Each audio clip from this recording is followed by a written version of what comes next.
Applicant CH220, can you tell me something about yourself? Good day, ma'am, sir. I am Luisa Obendibil, 38 years old, residing at 163 Tuktukan, Giginto, Bulacan. I have 2 kids. I'm a widow with 2 kids, ages 7 and 3. I finished 4 years in Commerce, BSc Management. I work as a personal clerk and a keeper. Then I go to Taiwan for 8 years because I am only a replacement. I work as a local maid for 2 years here in the Philippines. They are 5 in the family. My sir is a computer technician, and my madam is stay at home. They have 3 children and ages 8, 5, and 2. My duties are cleaning the house, do the gardening, accompanying their children to and from the school, and do the ironing and washing of their clothes.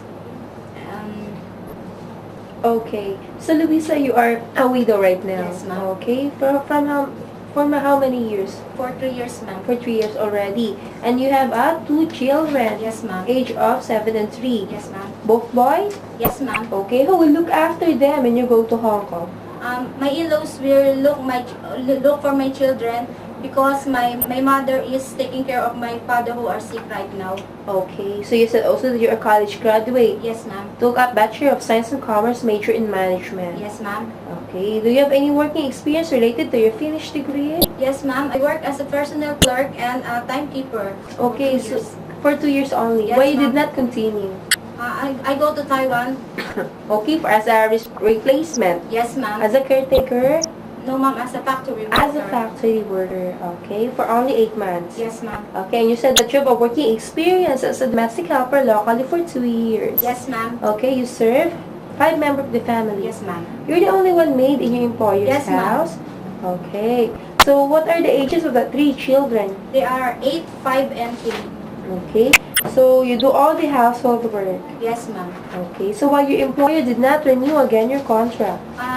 I said to my employer, I am not getting any younger. I am 38 years old right now, and I want to earn more money to support my children and to help my father hospitalization. So I decided to go to Hong Kong. Okay. You don't have a plan to get married again?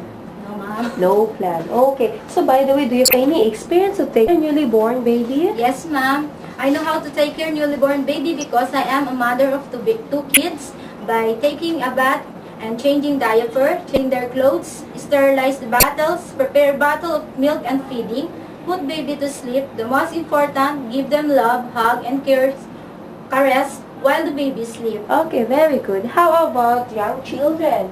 I know how to handle young children because I have one 7 years old and 3 years old. Okay, so how about a very naughty child? Can you handle? Yes, ma'am. Okay, can you tell me what are the things you do when you take care of young children?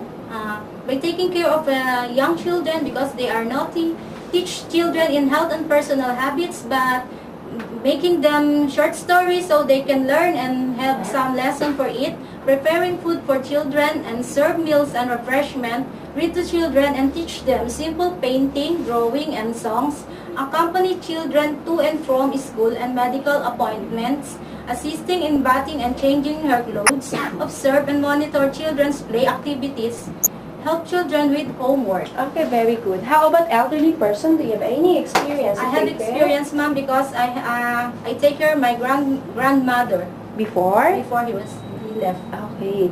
So, can you tell me what are the things you do when you take care of elderly person? Taking care of elderly person, you must assist in bathing and changing clothes, massage and apply preparation and treatment such as liniment, alcohol rubs, and heat lamp stimulation, accompany in walking and on other trips outside the home, providing transportation, assistance, and companionship, preparing healthy meals and proper diet. Okay, very good. How about disabled person? Do you have any experience I to have no take care? experience in disabled, ma'am. Okay, but are you But willing to undergo training? Yes, ma'am, I'm willing to learn. Okay. So, by the way, how about your knowledge in cooking? Can you cook? I cook Filipino food only, but I'm willing to learn to cook Chinese food. Okay, so you can cook how many times a day?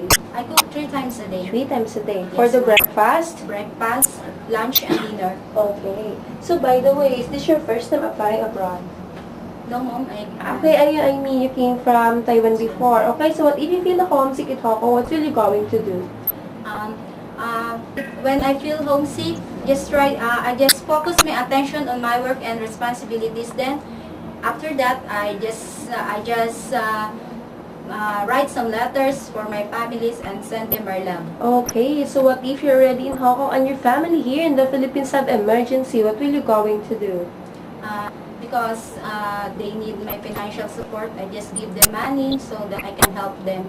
Okay, can you promise not to go back home unless you finish the 2 years contract? Yes, ma'am. Are you sure? Yes, ma'am. Okay, so by the way, you can accept no Sunday day off? Yes, ma'am. Okay, before we end this video presentation, Louisa, do you have any message to your future employer?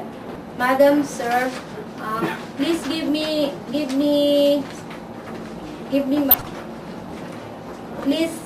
please give me a chance to work with your family, and I promise to do all my duties and responsibilities very well.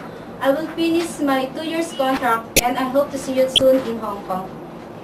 Recommend this applicant CH220. She is a widow and she have 2 children ages of 7 and 3 years old. And she have a working experience before in Taiwan as a factory worker for 8 months because she is a reliever. And she have a working experience here locally as a domestic helper for 2 years, and she look after 3 kids and do all the household work.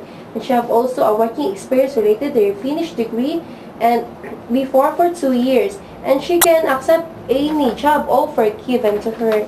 And this applicant has experience to look after newly born baby, young children, even naughty one, and also an elderly person. She know also how to cook Filipino food and very willing to learn how to cook Chinese food and can accept no Sunday day off. If this applicant is given a chance to work in Hong Kong, I assure you that she can handle all duties and can follow all your instructions. Thank you, applicant CH220, and good luck. Thank you, ma'am.